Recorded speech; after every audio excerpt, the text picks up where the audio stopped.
देखिए आपको ऐसा हिसाब दिया रहेगा, केंद्र आपका दिया हुआ है 3 0 और फिर आपको दिया हुआ है 2 3 4 1, 2 शीर्ष दिया हुआ, तीसरा शीर्ष निकालना है, कुछ नहीं करना है, सिर्फ आपको लिखना है माना कि तीसरा शीर्ष x और y है। प्रश्न से x1 x2 प्लस x3 बटा 3 इक्वल टू 3 लिखेंगे। क्यों? क्योंकि ये केंद्र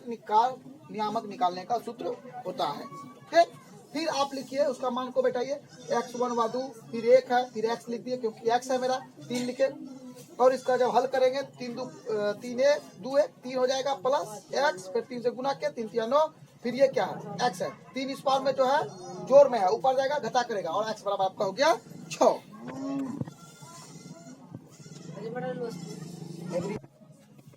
तो अब देखिए अब हम निकालेंगे इसका y, तो y जब निकालेंगे हम तो क्या हो जाएगा, इसका जो सूत्र दिया हुआ है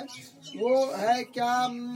3 है, तो आप यहाँ पर 3 लिख सकते हैं, 3 लिखिए माइनस 4 लिखिए, फिर y 3 की जगह y लिखिए, फिर 3 लिखिए बराबर 0 होगा, 3 में 4 घटाइएगा तो -1 प्लस y बराबर 0, 3 गुना 0 इक्वल टू 0, 1 माइनस में उस पर जाएगा प्लस y बराबर आपका हो गया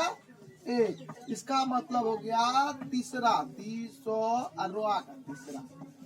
शीर्ष, तीसरा शीर्ष आपको हो जाता है 6,1,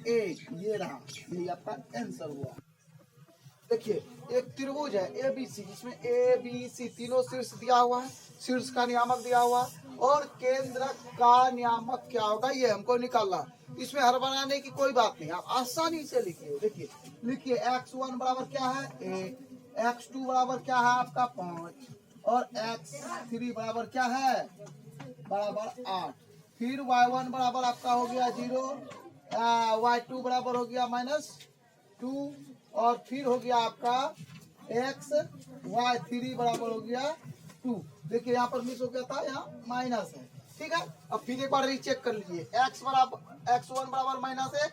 x2 बराबर 5, x3 बराबर 8, x1 बराबर 0 और y2 बराबर आपका है -2 और y3 बराबर आपका है 2। तो आपको इसमें सबसे ज्यादा गलती माइनस प्लस में ही होता है, ये निर्देशांक ज्यामिति है, इसमें जो है आपको जितना आप बनाइएगा, अगर आप ध्यान से नहीं बनाइएगा तो माइनस प्लस आपको फेंक देगा उठा करके, ठीक है। आपको लगेगा कि हम परीक्षा में बनाकर आए हमारा नंबर मिल जाएगा, लेकिन आपको नंबर मिला नहीं, क्यों? क्योंकि आपने माइनस प्लस गलती किया। तो आपको बहुत दिमाग से बहुत ध्यान से बनाना होता है, ठीक है। तो और इसका सूत्र होता है केंद्र का x बराबर जब आप निकालिएगा x1 प्लस x2 होता है, फिर x3 आता है और बटे 3 आ जाता है, फिर आपको y बराबर आता है y1 प्लस y2 और प्लस y3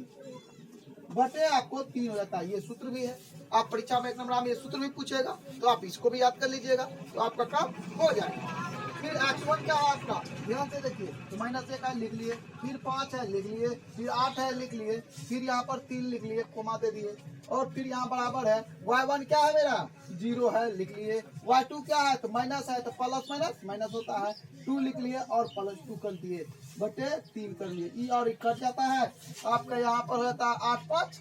13, 13 में से 1 गया 12 बटे 3 हो जाता है। x बराबर, ये x को लिखते चले जाइए अच्छा लगेगा, y बराबर आप लिख लीजिए 0 बटे 3 तो 0 हो गया और ये कट के आपका आ गया 4 तिया 12, तो x बराबर 4 और y बराबर आपका 0 निकला हुआ है, तो केंद्रक बराबर क्या हो गया आपका, केंद्रक बराबर हो गया 4,0।